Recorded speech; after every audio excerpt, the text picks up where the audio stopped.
started over 2 decades ago, and he has continued to make a mark in the entertainment industry. This Bronx, New York native has become a multi-platinum music producer and Trey Songz musical director and lead tour drummer. He has placed records with a plethora of artists to include, but not limited to, of course, Trey Songz, Chris Brown, Leela James, Marques Houston, Ray J, Justin Bieber, Keyshia Cole, Jennifer Lopez, Foxy Brown, Young Jeezy, 50 Cent, Jim Jones, The Game, Wale, Papoose, Wiz Khalifa, Busta Rhymes, Justina Valentine, Fabolous, Tigga, T.I., and more. His music has also been credited on ESPN's Monday Night Football, BET Network's NBA 2K19 and Madden 19 games, and the list goes on. His incredible catalog and expertise in this business has earned him an honorary Ph.D., doctorate in music, music education, and entrepreneurship from Harvard Christian University, and is a Bronx Walk of Fame inductee. He has also been named the recipient of the President's Lifetime Achievement Award in 2023.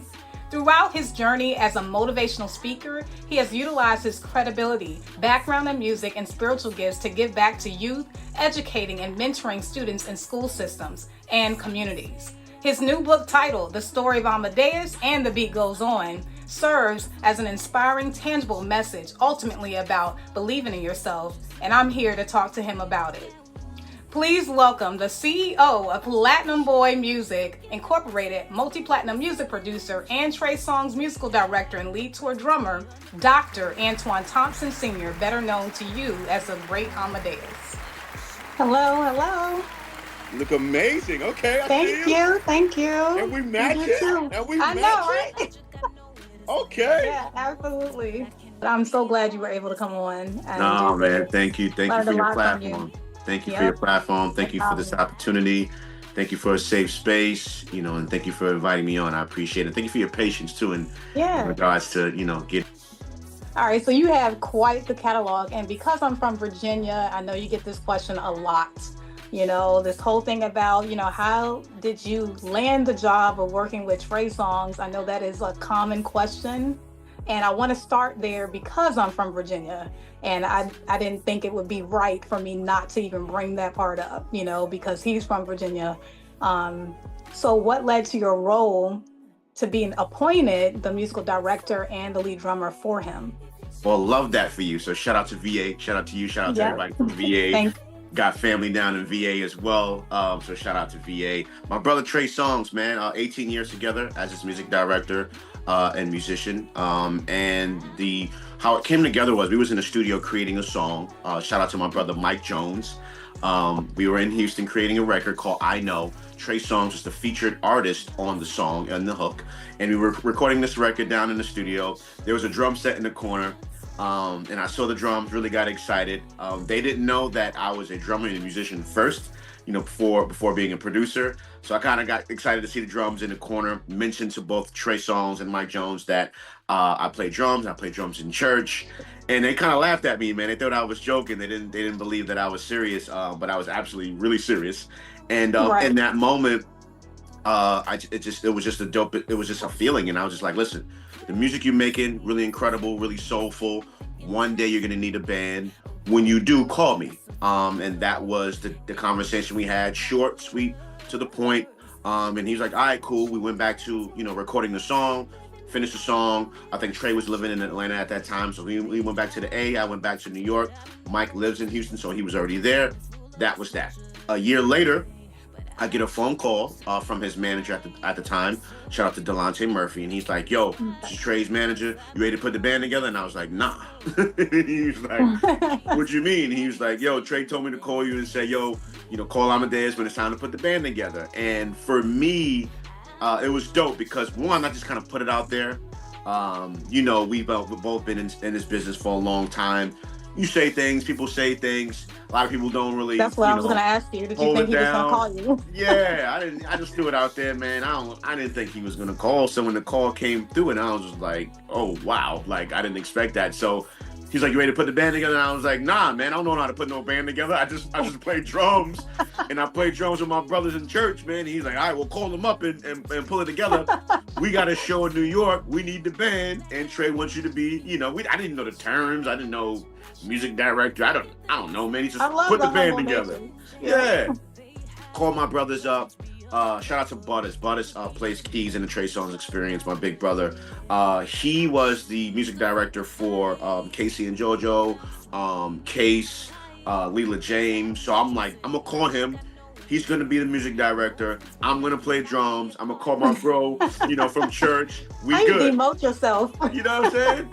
He was like, nah, B. And I was like, what you mean? He was like, nah, bro. You're going to be the music director. I'll go on tour with you. I'll be on keys. You know what I'm saying? We'll bring the other guys along. Any guidance you need, any help you need, I'll be there behind the scenes to give you whatever information, whatever education you need. But he called you. You presented him with the opportunity. He called you. How do you think I became the music director for the artist that I became the music director for? Somebody gave me, you know what I'm saying? Somebody gave me a chance. And man, that was 18 years ago. And I'm grateful for my brother to be able to push me and support me and back me in what I was doing. Trey never had a band together, never had a band. I never put one together. So it was the dopest moment for us together to figure it out all at the same time, man. And like I said, that was 18 years ago. We've been all around the world and back a few times, and it all started with an idea of like, yo, let me put it, I just threw it out there, man, and it all came together. And it kind of reminds me of how people used to get together at school and just kind of like beatbox or pretend to play the drums on the cafeteria table and things like that, and people just vibe. So it kind of has like a nostalgia to it, so that's kind of nice to hear that story. Thank you. Yeah. And another thing, like as a musical director, I know you're a lead drummer as well. Are you open to input from other musicians? Of course, prior to the performance. No, well, first of all, I'm grateful to be on the road with my brothers. These are my brothers that I've grown with on a personal level and in musicianship. So these are the guys and the kings that I've been playing alongside in church all my life. You know what I mean? These are my brothers. These are my friends. I trust these kings with my kids. You know what I mean? Like it's that type of relationship. So it's not a thing where because I'm in leadership that I control everything. I don't have that type of energy. I don't have that type of vibe. And there's nothing wrong with that if that's how you run your ship as a leader, because at the end of the day you are the leader, right? But for me, I'm really big on collaboration. I'm really big on collaboration. I'm surrounded by some really great minds and some great musicians. So I'm always acceptive to input and how things, can be better or done better. And we want to make and create the greatest show that we can create, the greatest experience that we can create for those fans that are sacrificing and coming to see the show. So it's definitely not a one-man band thing. It's everybody inputs. I take input from the band. Of course, Trey being the boss, he always gives his input. It can be from the engineers. It can be from the lighting directors. It can be from management. It's all a team. It's all a team effort. Right. Definitely understand. So commend y'all for being together that long. That's not common in this business. So we owe that to Trey. Again, these are my brothers, so we always gonna be together. But it just says a lot about Trey and his character and who he is as an individual, right? Because there's been times when labels or management try to kind of sway him to do other things and get different type of band members and different things, and he was just like, nah, these are my brothers, these are my guys.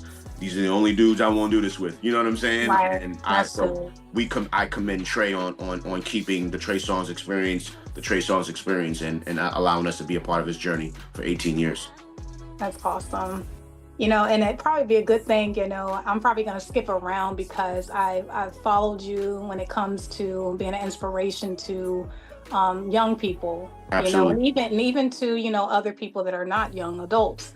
But specifically young people, because I think that's where their minds are so sensitive to thoughts and ideas and things that people say to them that may hurt their feelings and sway them to turn a different way, not fulfill their dreams, because most people are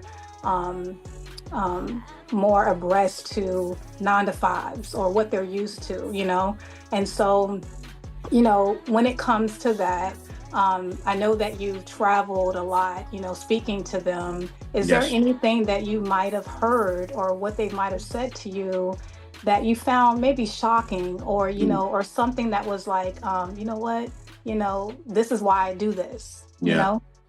I think it's in general, I think it's the excitement that they show once when I arrive, when they meet me. As you can, we follow each other. So you see like the videos of when I'm, walking into the auditorium and then it just screaming to the top of their lungs and, giving me high fives and wanting hugs. So I think it starts off to me with being seen and heard and acknowledged. You know what I mean? And you'd be surprised of how many people or kids or, don't even get acknowledged or don't even be given attention, on a day-to-day basis, right? So me humbly speaking, to be able to walk into that auditorium after them seeing an intro video of who I am and what I've done, the amazing talent that I've been blessed to work with, and just their excitement, you know what I mean? So I just take time to just try to give if it's up to me, I'll try to give everybody in that auditorium a high five or a hug, because I want them to feel noticed. I want them to feel loved. I was once that kid, who want to meet one of my heroes and, maybe throw out a high five or want a piece of paper to get an autograph, and, it didn't happen. And I know the feeling of what that felt like to be left in the wind. So it's just like, nah, I'll go around. I don't care if it takes 10, 15 minutes for me to just make sure that everybody feels the love and the appreciation and gets attention. So that is a big thing for me. And like I said, the excitement to start the conversation of what do you love? What are you passionate about? What are your dreams? What do you want to do? What do you want to be? Like, they're raising their hands, they're screaming, they're yelling, just an excitement of talking about their love and their passion. So that's what it's all about, and I always say, no knock to school. We, at the end of the day, we absolutely truly need our education, in all subjects, but the conversation of dreams and what they want to be is not happening. So, that's the call for me to get in there.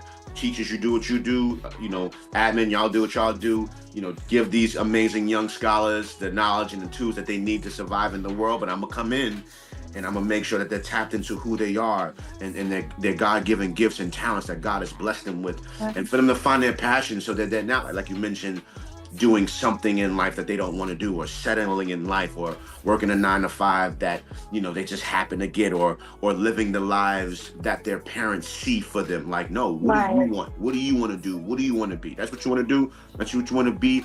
All right, well, let's figure out ways so that you can get on that path and get to it and do that. And that's the conversations that we're having. And one of the things that I realized that even coming up, I've realized that, access to that kind of knowledge, wasn't readily available when I was in, middle school or high school or anything like that. And, the only thing we heard was, you want to be a lawyer, you want to be a teacher, you want to be a doctor, and what I consider now, I don't want to quote unquote, basic professions that most people are familiar with. So dreams that seem to be, to other people, they consider far-fetched because most people are not doing it. We didn't have like a mentor that could put us in that direction. So I'm thankful for the various academies that offer the professions to the students as they navigate high school. And some of them are in middle school as well. Absolutely. And so I really appreciate that, because that provides resources. It gets the children thinking like, hey, I don't have to just do this that, mom and dad might have told me about, because what they were used to. So I do like that there are doors opening for young people, so they can, reach for the stars, as they would say, Amen. And just as a parent, right? Most of them mean well. You want to see your child succeed. You want to see a child make it.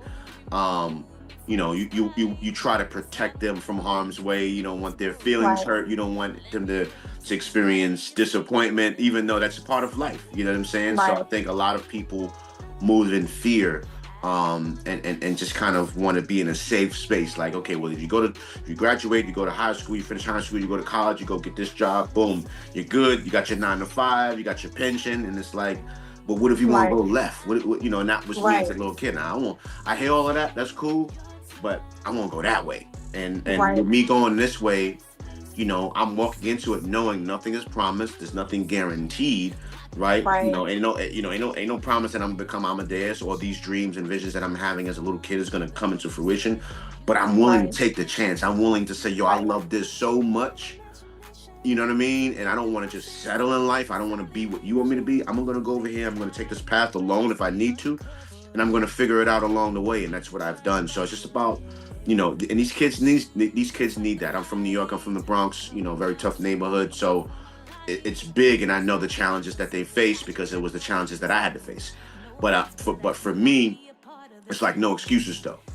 Like, I know you're from there. I know this is what you're challenged with. I know this is what you're facing, and I'm telling you, I've been there. I've done that. Of course, it's a lot worse now in regards to what our kids have to deal with and face. So I'm not comparing the journeys, but it's just like, yo, if I can do it, you can do it. But it's at the end of the day, it's a decision that you have to make. Life is about decisions. You know what I'm saying?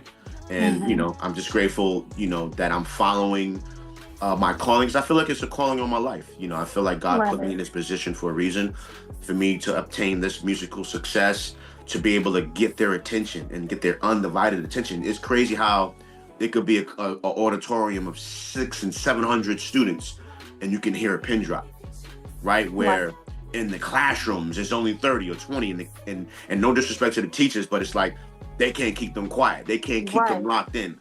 Of course, there's moments when I have to settle them down, or, do the little one mic thing, and like, okay, and I tell them, like, listen, I'm not going to talk if you talk, and I'll wait.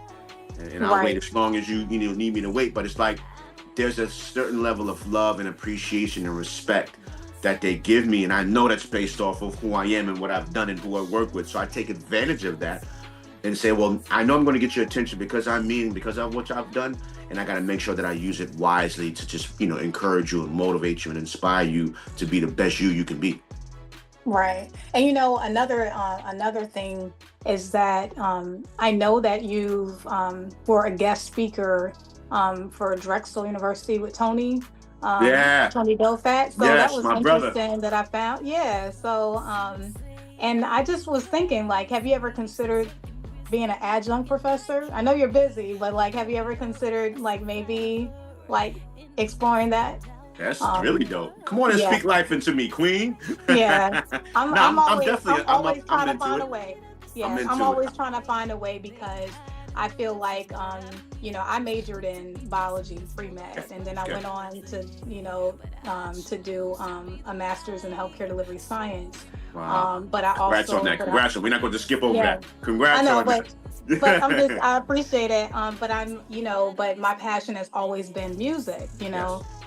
But I really say that because a lot of the courses and on a curriculum don't really, I guess, give you the full insight or the bigger picture as what it entails to be a well-rounded musician or talent.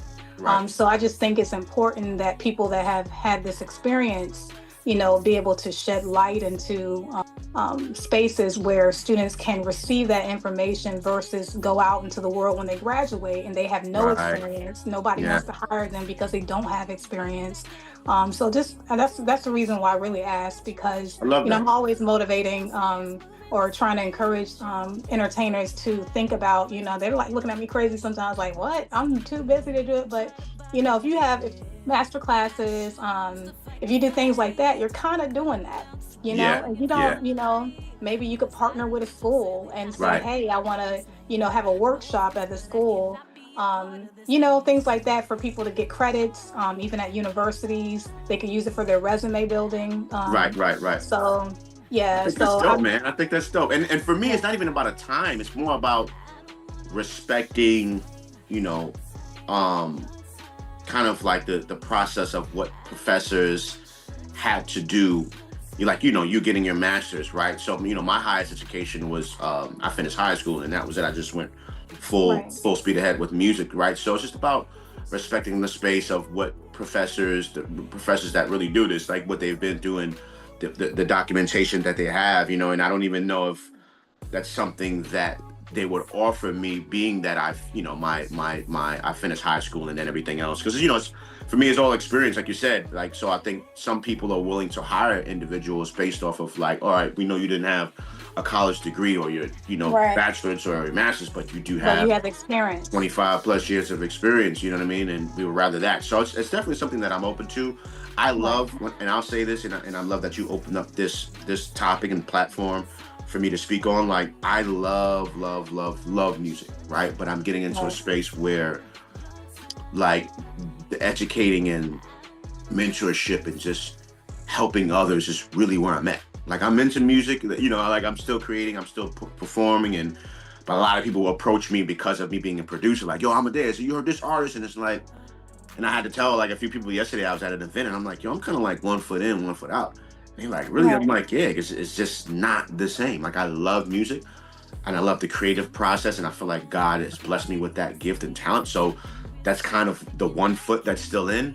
But for me, it's nothing like walking into these schools and helping people and pushing people and being a blessing to people. So that's kind of where I'm at, you know, right now, mentally, spiritually, in life, of just wanting to just make impact and wanting to just, you know, be a blessing. So I love the fact that you brought up that topic. It's not something that I've given thought, but I would love, and I would absolutely see myself, you know, doing something like that. So I'm definitely receptive to that. So I appreciate you, you know, bringing that up.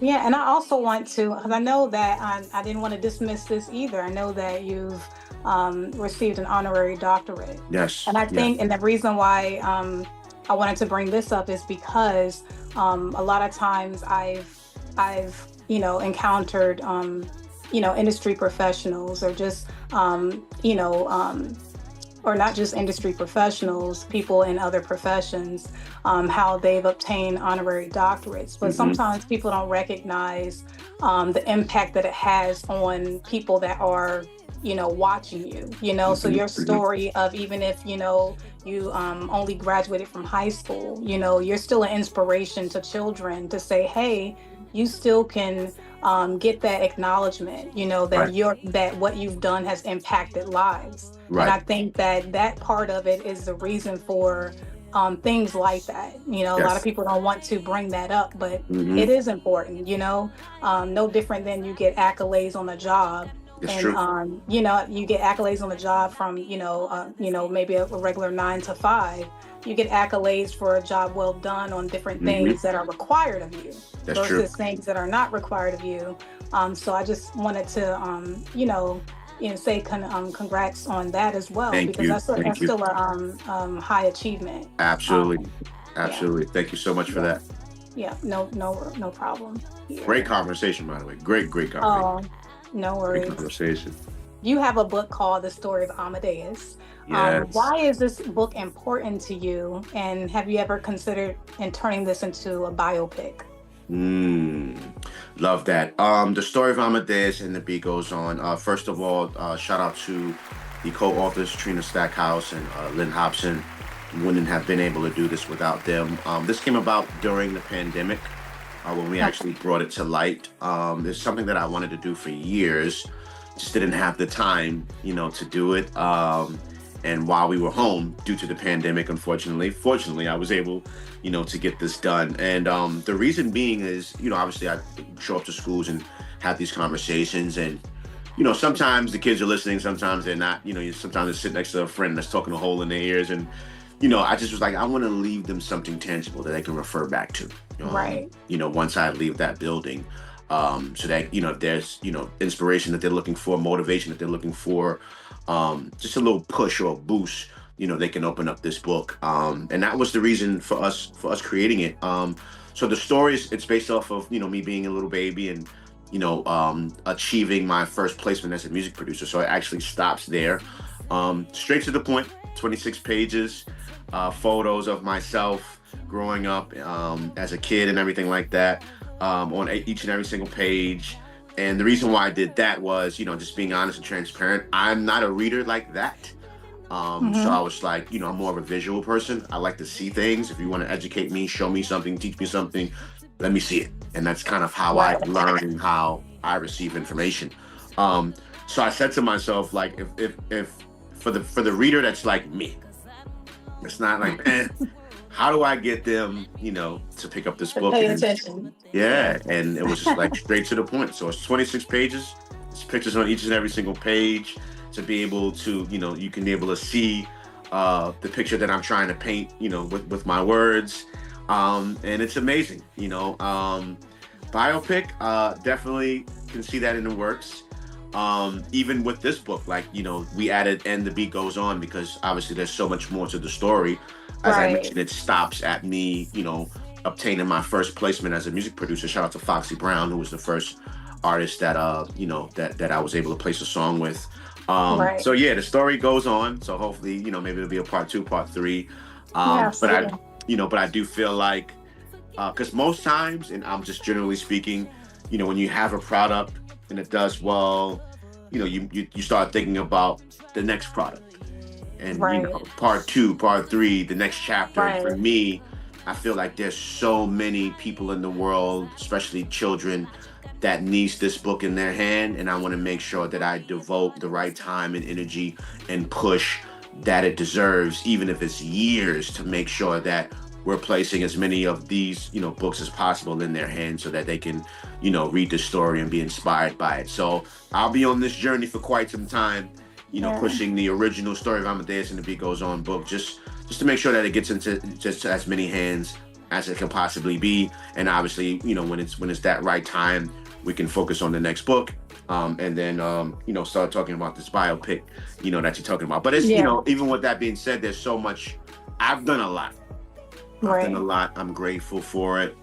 It's been an amazing journey filled with ups and downs, and I'm sure there's a lot more to do and to accomplish, which is why I'm like, maybe not yet. But then sometimes, you kind of got to get out of your head and think about what you've done thus far.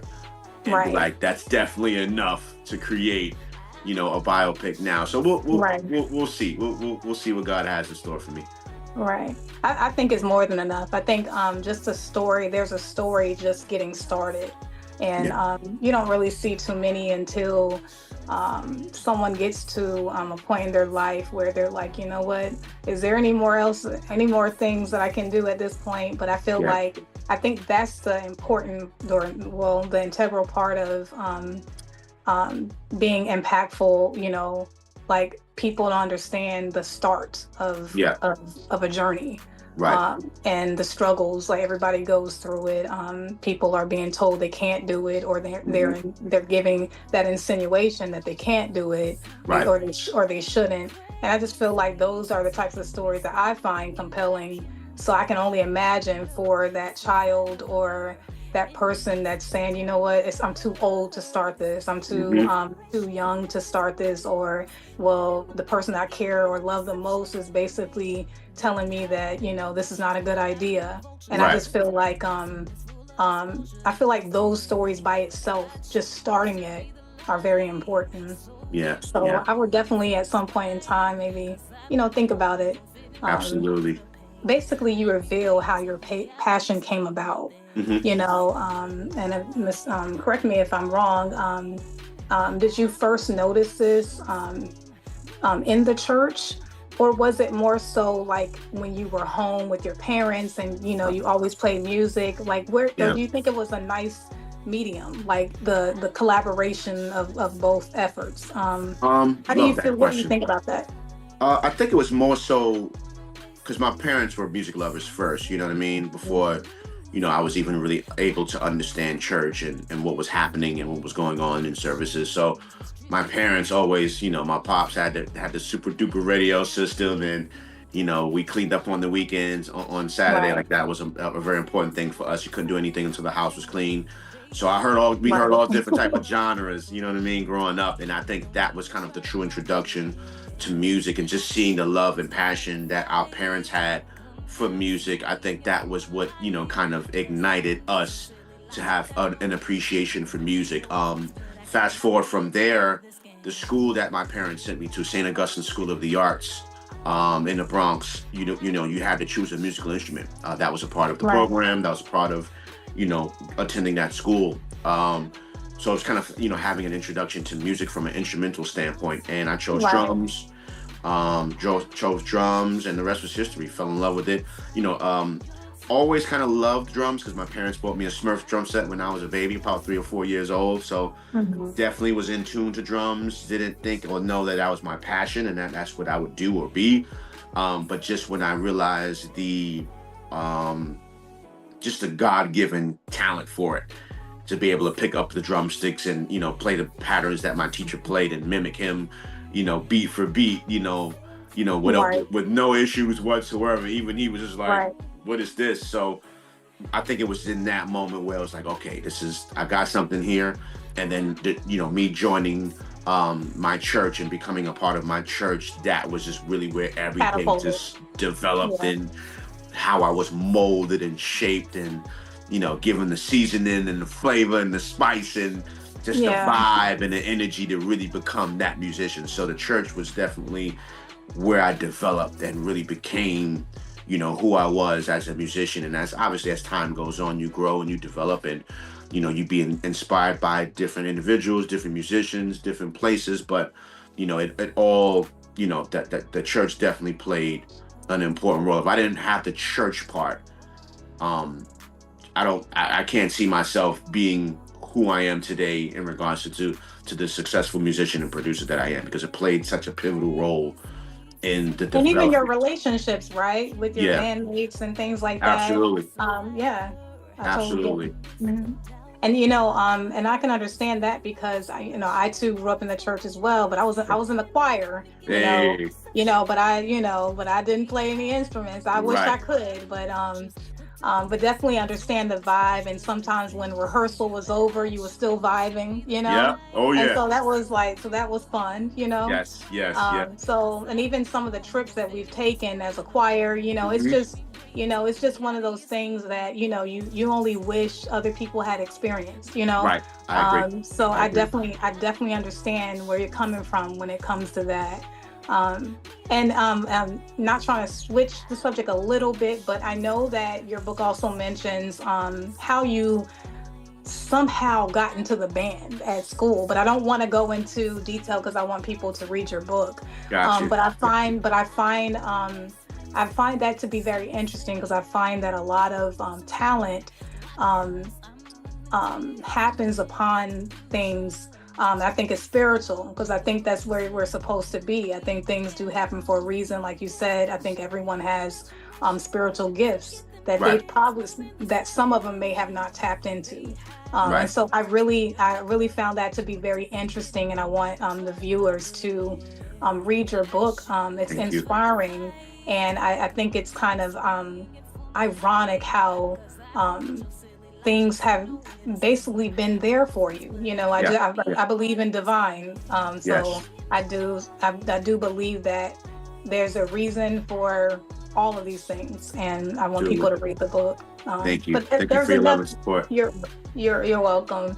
But I did notice something that you did mention in your book, that you mentioned how, I guess as a talent, as a musician, you would wake up maybe hearing things that you like, oh, I gotta get up, I gotta get on this beat machine, I gotta, because I understand, because I've had melodies in my head, I had to record it on my phone before I forget it, and things like that. So what is that like? Do you still do that now? I think it was probably in my younger day that was happening. Once I started really like producing and really being, like walking in that light, like it was more of a feeling, you know what I mean? So I didn't really hear much. It would be like I would just kind of turn on my equipment and have no ideas whatsoever in my head. And then once, I turn on the equipment and find maybe a sample or find a sound or a pattern, that would kind of like inspire me and create whatever track I was going to create for that moment or day. So yeah, I wouldn't really be the type of, I don't know, it changed for me where I wasn't really like hearing stuff. It would just be like, I'm gonna turn it on, I'm gonna see what I catch, I'm gonna see what happens today. And that's that. And that's pretty much how I created my entire career in regards to the tracks that I've made. Okay, awesome. I can see you being a music supervisor for film and television. Have you accessed that, or is that a goal of yours? No, never even thought of that, honestly. Oh my goodness. Yeah, Out of all the things you've done, you have never considered. it's not much different from a musical director. Like, it's really that's not. True. Yeah, so pretty cool. I mean, you're definitely. I feel like, you know, this is twice already in our conversation where you've enlightened me and inspired me to just kind of, you know, put a thought out for something like that, especially, you know, at the latter point of my career. Not saying that it's over, but, you know, I'm 25 plus years in. Let's see, are there any additional instruments that you would like to learn how to play to incorporate into your sound? Like maybe the authentic sound, not the you know, like more of an authentic sound. At this point, I mean, I've always wanted, I love every instrument, honestly, the bass, the guitar, the keys. I have an ear, you know what I mean? And because, you know, I've learned that when I was coming up as a producer, like I've known some of the greatest musicians in the world, right? From keyboardists to, but aren't able to produce, you know what I'm saying? And vice versa, where, you know, like myself being able to produce and create all of these amazing songs, but I can't fluently sit down and play you a full song, you know, on the piano. So it's like, that's why it just goes to show you, man, like, you know, when God is God and God is amazing, you know what I mean? You don't have to be the greatest at something. You don't have to be the best at something. It's just about how you envision things. It's about what you see in your work ethic and what you're capable of making happen. So always wanted to really fluently be able to play the piano. I mean, I'm 44. I don't believe in things, you know, being too late. I don't know, maybe upon retirement, you know, when I have a bunch of time and I'm like traveling the world and I can hire one of the greatest pianists in the world to just, you know, teach me and learn and develop for like a year or two and just be able to say, yo, I learned this thing and now I can play all of these masterpieces on an island somewhere on the beach, you know what I mean? But to kind of like probably figure it out now to add as a component to me musically, I don't really see that happening. But, you know, maybe on a retirement vibe, to just kind of pick up things and to keep myself occupied with things that I love and passionate about will probably be a dope thing in due time. Okay. Do you have like a, speaking of going back to drums, do you have like a drum kit that you think that you would name after? That, do you have drum kits? Because I know a lot of producers get sounds, even people that are. Oh, that's what you mean. You know, I meant to say that. Asked, like, okay. I've been asked to do that a lot, honestly, and I haven't done that. And I'm thinking I probably haven't done that because it's like these are the drums that I use to create my records. Right, I understand. So I don't know, you know, just to make money or to just like, you know, it's I can't say I'm down with it. And there's no shots at anybody else. It's like, do your thing, cool, but I don't want, you know, a million people. I promise I won't take your beats. I'm just, you know, just putting it out there. I don't know, man. It's just, I don't know. It's just never, it was really, really appealing to me to do. So I don't know. I just remember being in the studio. Like, again, I was a biology major, but I was always in the music building. Yeah. Like, I probably was in there more than my major. But like, I remember a lot of the musicians, all I would see them is, you know, making their beats and them saying, "Oh, do you have this kit? You know, do you have this kit?" I'm like, what is going on here? So, I mean, it's cool because, you know, for me, growing up, I had to sample, you know, my drums. So you would find drums in different records and older records and, you know, grab a snare and kick drums here and there and then kind of create it to make it your own, whether it's you tuning it up, tuning it down, pitching it, like, you know, adding EQs to it, you know what I mean? Like, that was the fun part of, you know, and you can obviously do that now. But back then it was a lot harder to do, you know what I mean? Because there wasn't the technology that was there where you can, you know, highlight something, tell it what you want to do, and it's done. Like, you had to create that and do that on your own, you know, in your own way, you know, with the equipment that you had available to you. So it was different timing. So I mean, I love the question. I love the vibe. I like where you are. Sometimes, you know, it's man. Keep that to yourself, right? For now, I'll keep it to myself. Like, okay. Like, maybe retirement. Word. Maybe when it's like I'm 90 years old and it's like, you boys can have my young gals and young boys. And then look, you still want publishing. And you still want publishing. Look, listen. My kids gotta eat, man. So we always gonna talk that bag. Okay, so do you have maybe like, hopefully I'm saying this right, do you have a collaborative dream team? Like if you could put together a group of artists and a group of producers on one record, do you have one? Man, great question. Because yeah, so just kind of curious, you know, you've done all these things, like do you have a dream team that you would like to get together? That's hard. Yeah. I would probably say, well, I'm saying hard in like a good way, like in meaning like that's yeah. It will for me, it will probably be like the original Bad Boy Hitman team, like the crew that I grew up inspired by. Cause I'm a hitman now, but like the OGs, like the Mario Winans and Stevie J and D. Angeletti, you know, and D. Angeletti and, you know, Nasheem and Buck Wild, and being in the room with those guys. You know, for those that are not aware of who they are, you know, they created, you know, Biggie, you know, the records for Biggie and Faith Evans and 112 and Mace, and you know what I'm saying? Like, so that would be fire. Would love to be in the room with Rodney Jerkins, you know, all my heroes, man. You know, Rodney Jerkins, Havoc, who else? Neptunes, Kanye West, Just Blaze, like, you know what I'm saying? Like that would be super duper crazy. And then you know, look, it's gonna be out there now. So like, there you go. It's like... And if I had to like get like the songwriters, like I would get like Rico Love and like Kerry Hilson and like Stacey Barth. You know what I mean? Clutch. And yo, like man, just yeah. Okay, you know you okay. Hey, look, you talking about my realm here. This is Virginia area. So okay. Timberland, like so from my VA, Timberland, and like it would be really dope to see, man. And in regards to artists, man, and imagine like Hove, and like if Big was still here, Pac was still here, Nas, like my favorites, Jeezy, and you know, imagine, you know, an Amadeus record of me, you know, incorporating all of my producer heroes, and we're all working together to create for the greats, man. That'll be even you know, with the younger artists. Yeah, you can do it. Even with the younger artists, you know, not to just mention like my heroes, but like, you know, some of the artists that are, you know, the Drakes and the Kendricks and, you know, the Lottos of the world, and the Cardi B and, you know, Nicki Minaj, you know what I'm saying? And even the younger artists. Like I know Playboy Cardi's about to perform here in, you know, in New York tonight. Like even the youngins, just giving everybody a chance to just vibe. So I love that you allowed me to have fun and think in that manner. And I just always was like, oh, wouldn't it be nice? Because you ever sit and think, oh, what if they did a record together? Or what if, you know, all the,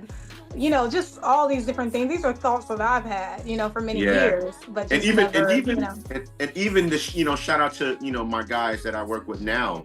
You know, when I mentioned a lot of my heroes, but even, you know, the younger cats that are doing their thing, you know, Buddha and Grands and Trilogy, and, you know, producers that are part of my team and camp, that I've made amazing music with. You know what I'm saying? Velocity Music, and there's so many. Chizzy from LA. I'm missing DeMiro, 300 Cam, like just the younger generation, Poster, that are just fire, that I've been able to create great music with and collab with, and you know, I would have to have, you know, them kings alongside me to, you know, to create the greatness that we, you know, Clyde Strokes, you know what I mean?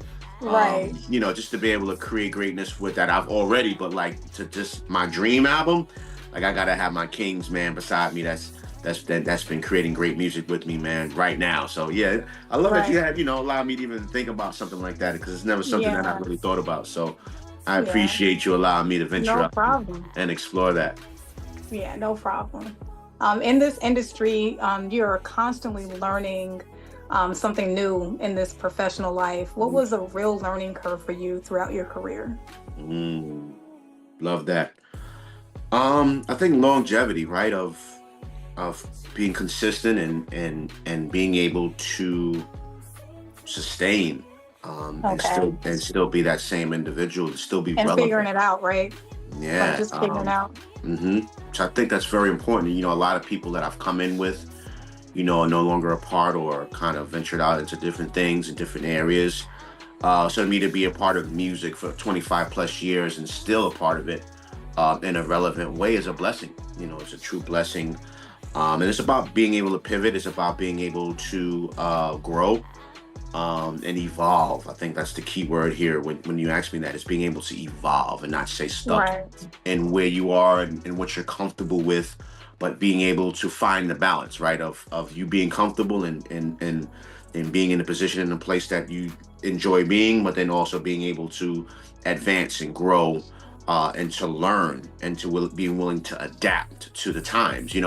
I was at a Right. panel last night, and I shared about just the times, right, where when I was young as a kid, my parents had Michael Jackson and Stevie Wonder and Salt and Pepper, and the people that they listened to. And then when it was my turn, I had Jay-Z and Nas and Busta and KRS-One, and the times changed. And now you got Lil Wayne and Drake, and now you got the younger artists. And for me, I have an appreciation for it all. It's kind of frowned upon. A lot of the OGs are looking at us like, that ain't real hip hop, that ain't real music, that ain't. Right. And I just never really took that approach, because to me it's all expression. And at the end of the day, sounds change, styles change, people change, fashion changes.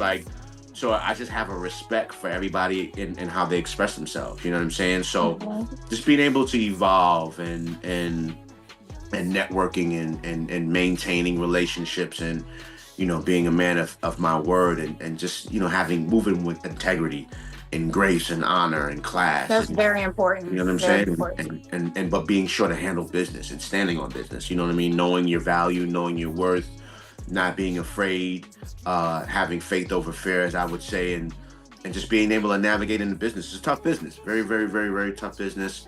But with God in control, God in the lead by my side, standing all around me, with him, it's possible to do any and all things, so I always approach everything with a certain level of confidence, certain level of respect, and just knowing who I am in God, and just, showing up and doing what I do. Yep, and integrity is very important, not just in terms of, how you interact with people, but even how you handle your passion, having integrity in this business as you learn new things to perfect your craft. Absolutely. And I do think that's very important, that we stay abreast of all the different ways that we keep ourselves mentally healthy, how we balance work, how we balance family time, how we balance all of these things. Like what have you done, even on a nutritional level, all these different things, from mentally with family and friends, maybe keeping a healthy lifestyle through exercise or diet. What do you do? What has worked for you for over 2 decades now? Yeah. I mean, honestly, like I said, just my relationship with God, man. And obviously I'm human, and I've experienced plenty of moments where it can be anything, whether not feeling I'm still that guy, or doubting myself, or not being as confident as I was, or just navigating through the business, navigating through finances, making sure that my responsibilities as a father are taken care of, because it's tough overall. So I'm always been remaining prayerful. I always take time to just make sure that I'm aligned mentally and spiritually as time went on, and me growing and maturing as a man, understanding the importance of as you mentioned, hitting the gym, and having that space to take care of yourself, and wanting to look good, but just understanding that it's bigger than just a look. It's more so on the inside, and just feeling good, and on the inside out, and of course, from trying to, it's tough, man, trying to, eat the right things and remain healthy, and in such a fast-paced business, being on the go, being on the move, which is still no excuses of why you can't do the right thing. So I've learned to pack bags with yogurt and, bananas, and always making sure that my water intake is on point. And, most recently, I would say maybe a year ago or 2 years ago, just really tapping into therapy, and having an opportunity to speak to someone. I had a female therapist, amazing, just to be able to share things with, and be open from a non-judgmental standpoint, and to be able to just share and let things out, and also to learn how to cope with things, to learn how to process things, to learn how to move and how to act. Right. And how to receive things and how to be in control of your emotions and your Right. feelings. And it's been a beautiful thing, man. And, you know, as a man today, I feel great. I know how to control my emotions. I know how to control what I want to feel, what I don't want to feel, what I allow into my space, you know, how to Right. create and set boundaries for myself, for my family. And it's been a blessing. It's been a blessing. So I love that you brought up that this topic. You know, a lot of men don't speak too much on it. A lot of men Right. deflect it. A lot of men avoid it, run from it. But it's something that I've taken head on. Proud to speak about it. In a post that I had from an interview I had about over a year ago, I shared this week about how important it is as a man to release and to shed those tears, and to cry, and how you don't have to feel less of a man. Right. I saw that interview. Yeah. And I agree. And I agree with you because like in this business, especially in this business, but but not even in this business, just in general. But speaking of this in particular, in this business, you know, there is so many avenues where you can lose yourself. Yeah. You know, you can unintentionally become a person that you didn't plan on being. You can focus so much on your craft that you forget, hey, I still gotta eat healthy. Hey, I still gotta feed my soul spiritually and things like that. And then you have other obligations. And I think even in our community, like in our community, in the African American community, you know, having a therapist is a lot of times frowned upon. You know, the fact that you have one is a joke, you know? And so I think that is sad in its own way, you know, that we look at it that way. Because what's the difference if I have a problem and I vent to my mom or my dad? It's the same idea. It's the same idea, you know, but the thought of it, you talking to a stranger, but sometimes you need someone that's going to see it from a different point of view instead of taking it personal. And things like that. So I think that's commendable to even bring it up and even, you know, speak your truth on that. Absolutely. Yeah. If you could, you know, I know you have your wonderful book here. So I think it's an inspiration to understand the journey that you actually went through. But if there was something that you could say to maybe being a father yourself, you know, is there something you would tell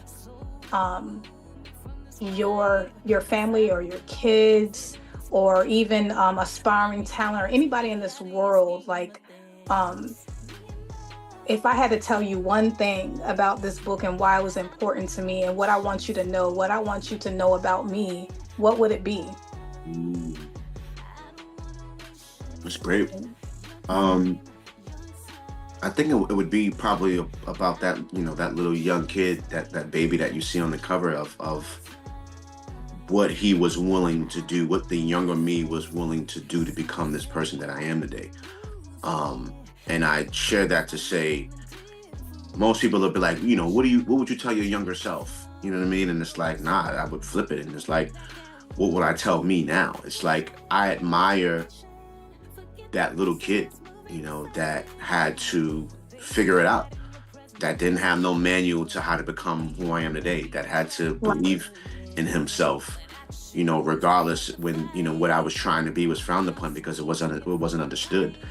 Imagine telling your parents you want to be a hip hop producer, a music producer. Right. What? Right. What is that? You know what I mean? And I definitely had their love and support, but when it came to that, it's like, nah, you need to go to school. You need, like you said earlier, you know, and they doing that because they want the best for us, right? So I don't look at that and see any malice involved. It's just protection and safety, and being safe. But that little kid that had to figure it out, that little kid that, you know, went to church on his own to play, you know, that had to leave his neighborhood, that was tough, that had to go get on the bus by himself in the dark, dressed up, that was laughed at, that was mocked, that was teased, that was called church boy, that was called Catholic school boy, you know, pretty boy, because I always was dressed up, you know what I mean? And that was able to take all of that and a dream that was so far-fetched and make it a reality. It's like, it just, and that's why I feel like it's my calling to just speak life into these children, man. It's like, you have no idea. I can tell you but so much, in this book, or I can share but so much, but I'm telling you, like, I don't look like what I've been through. You have no idea of what I had to do and overcome to see this through. You know what I mean? Right. And it's like, if I can see this through, that little kid that had to figure it all out, you know, we're in a different day. We didn't have computers, phones, internet, Wi-Fi, Google. Of course you can, and I'm not downplaying anything. I'm not, I'm just being honest. It's like, of course you can figure anything out today. Yeah. But when you didn't have access to all of these things. None of that. And become this person, it's like, it's through God, it's through the grace of God, man. You can't tell me nothing. Not saying it in a negative way. I'm saying it in the most positive it's not way. Negative, you can't tell me what I've done. I'm here.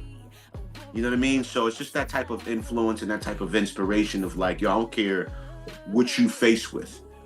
Right. You know, if there's a will, there's a way. You know what I mean? And I know I kind of got lengthy with it, but you know, that's the best way to describe or to answer that question. And you know, and it makes you think, like, even the term to even use, like far-fetched, you gotta kind of wonder, why is it even a term used? Like, why is it far-fetched? Is it because the way we think, you know, how we've learned to, or what was instilled in us to think that it was far-fetched? You know, sometimes it becomes a thing, like, maybe it was never far-fetched. Maybe it was just how small you were thinking. So, you know, and, you know, when people say the word, you know, trigger word for me is overthinking. I'm not overthinking anything. I'm using my brain, right? But it's like, you know, so like, you know, I understand that, you know, I just think it's a mindset, you know, if you know, in order to make sure that your mind is healthy, you know, I don't know what other people believe. I do believe in God. And I feel like that is the first way of making sure that you are healthy spiritually. And I think that that's the start of everything, you know, having that mindset helps you see things that other people don't think is possible. And so, you know, being an inspiration to others, I think this book is a reflection of that. And I think it's inspiring. I may even consider making it like a level. Have you ever heard of like chapter books, like or level reading books? Gotcha. For people achieving their dreams. Maybe maybe that could be a thing with that, you know, especially dope. You know, just because you're around so many children, you know, going to inspire them at different schools and things like that. You even start from the beginning of how you got started as a child. I just only think it might be another step, like maybe even considering doing a chapter book, or even like level reading books, like they have 1, 2, 3, 4, 5 for children, for inspiration, because I don't find a lot of inspirational books on dreams, especially with kids. You know, we see a lot of, you know, fables or fiction and things like that. But what about someone actually talking about achieving your dreams? Right. So I love that. What up? This is the King Amadeus, multi-platinum music producer, blessed to produce for over 100 artists. Trey Songz is music director, tour drummer, Dre's nightclub, #1 nightclub in Las Vegas resident, drummer, the author of The Story of Amadeus and The Beat Goes On, Bronx Walk of Fame inductee, Presidential Lifetime Achievement Award recipient. Man, I can go on, but I'm grateful to be here. If you want to purchase your signed copy of The Story of Amadeus and The Beat Goes On book, please visit my website, IamKingAmadeus.com. Once again, that is IamKingAmadeus.com. Also on Instagram, follow me, reach out, see everything that I have going on. Amadeus PBM, AMADEUS PBM. Appreciate you, Queen. Thank you for having me. Amazing conversation. I pray that you guys are blessed, motivated, empowered, inspired by a conversation. If we can do it, you can do it. Much love. King Amadeus. Thank you so much. Blessings, Queen. Have a great day, great week, you too. Weekend. Blessings. Talk soon. Thank you so much, Amadeus, for being on my show, One-on-One with DeAna Fai, and for using your spiritual gifts by giving back to the youth with your mentorship. And to the viewers, please order his book, The Story of Amadeus and The Beat Goes On. Until next time, take care.